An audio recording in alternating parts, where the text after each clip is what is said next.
তিনি কেমন ছিলেন দেখেন, এক্সেপশনাল, একদম ব্যতিক্রম।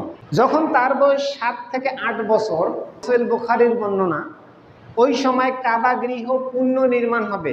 রাসূলুল্লাহ সাল্লাল্লাহু আলাইহি ওয়াসাল্লাম কাঁধে করে পাথর নিয়ে আসতেছেন, সঙ্গে ছিলেন আব্বাস রাদিয়াল্লাহু তাআলা আনহু। তো চাচা বলতেছে, ভাতিজা ইজা রাকা আলা রাকাবাতিকা, তুমি তোমার লঙ্গিটা খুলে কাঁধে রাখো, তাহলে কাঁধে লাগবে না।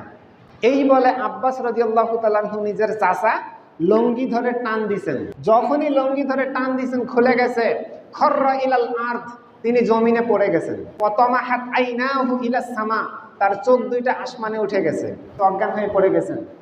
এবার নবী সাল্লাল্লাহু আলাইহি ওয়াসাল্লামের যখন জ্ঞান ফিরছে, ফাকল, তিনি বললেন, আরিনি ইজারি, আমার লঙ্গি পরায় দাও, লঙ্গি কোথায়, লঙ্গি কোথায়, লঙ্গি পরায় দাও।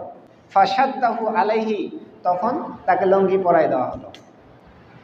ছোট্ট মুহাম্মদ সাল্লাল্লাহু আলাইহি ওয়াসাল্লাম, 7 থেকে 8 বছর, কি বুঝবে বলেন?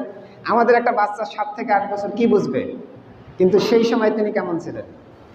একদম ব্যতিক্রম ছিলেন। নবী সাল্লাল্লাহু আলাইহি ওয়াসাল্লামের বয়স যখন 8 বছর, দাদা আব্দুল মুত্তালিব হচ্ছে কুরাইশদের নেতা।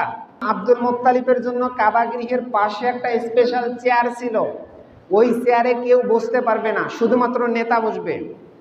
আব্দুল মুত্তালিবের 10টা ছেলে ছিল, কারো ক্ষমতা নেই, কারো সাহস নেই ওই চেয়ারে গিয়ে বসা, কেউ বসতো না। ছোট্ট মুহাম্মদ সাল্লাল্লাহু আলাইহি ওয়াসাল্লাম, তিনি এসে চেয়ারে বসতেন, ওই স্পেশাল চেয়ারে বসতেন।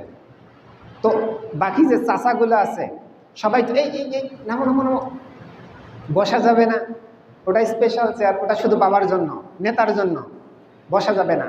চাচারা এসে নবী সাল্লাল্লাহু আলাইহি ওয়াসাল্লামকে নামাই দিতে ধরতেন, তখন আব্দুল মুত্তালিব দেখে বলতেন, দাও ইবনি, তোমরা আমার বাচ্চাকে ছেড়ে দাও, আমার বাচ্চাকে আটক করিও না, ছেড়ে দাও। ফাওয়াল্লাহি ইন্না লাহু লাশাআনান, আমি এই ছোট্ট বাচ্চা মুহাম্মাদের মাঝে আমি অদ্ভুত কিছু দেখি, তার মধ্যে অদ্ভুত কিছু আছে, তোমরা ছেড়ে দাও, তাকে বসতে দাও। ছোট্ট মুহাম্মদ, 8 বছর।